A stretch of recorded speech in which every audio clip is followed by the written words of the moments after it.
Yo, what's up, guys? My name is Falco, and this is my new series on this is pretty much a weekly update of big topics or gaming news that's happened in the last week, and we're going to talk about it, chat about my thoughts on it, and then obviously, if you have any thoughts on it afterwards, like leave it in the comments and stuff.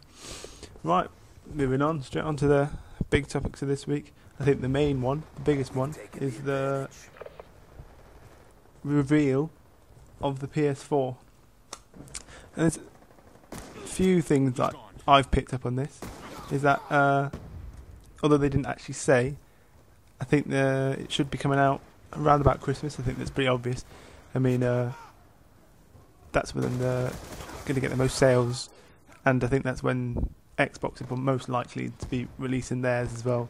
So they're going to be competing like together. So I mean, if they left it any longer, it would be pointless because they've revealed most of the specs already. So they've already got the final details down.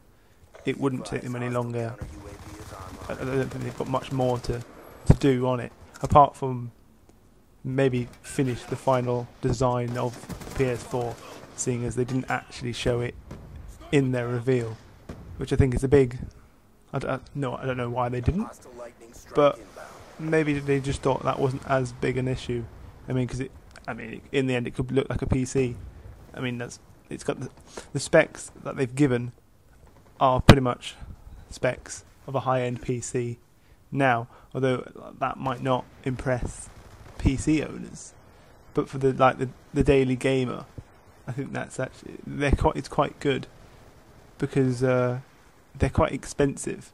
So to put it into something like the PS4, and like it cost something which people can afford, like the previous PS3. It's going to be like, it's pretty much like what it's quite good, really.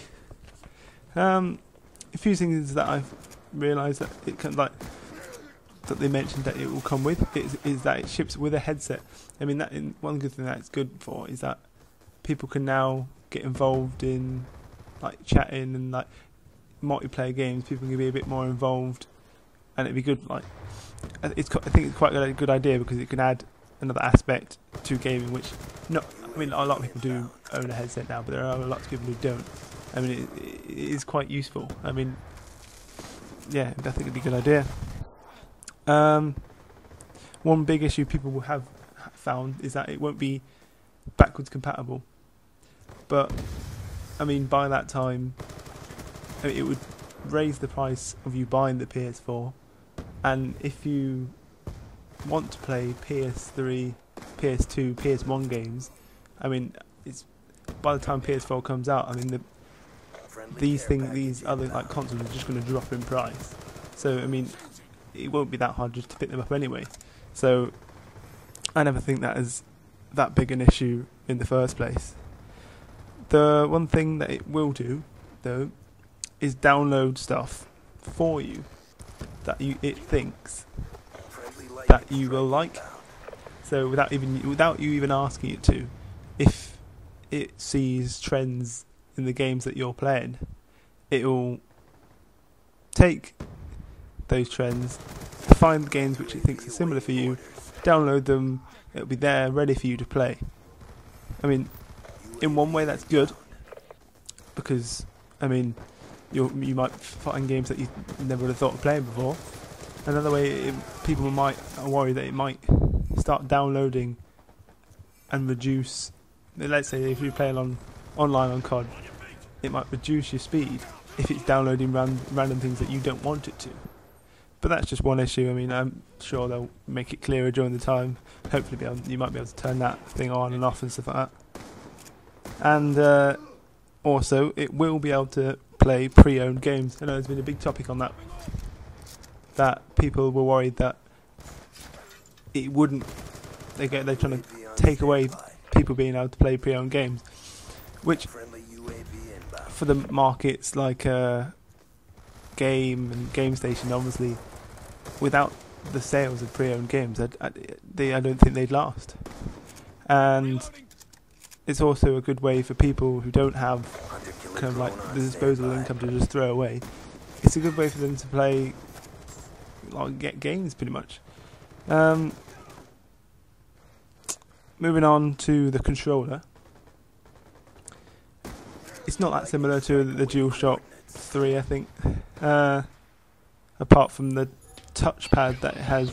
I mean, I think that was always going to be an obvious step for them, seeing as they released the PS Vita, which had a touchscreen on the front and back.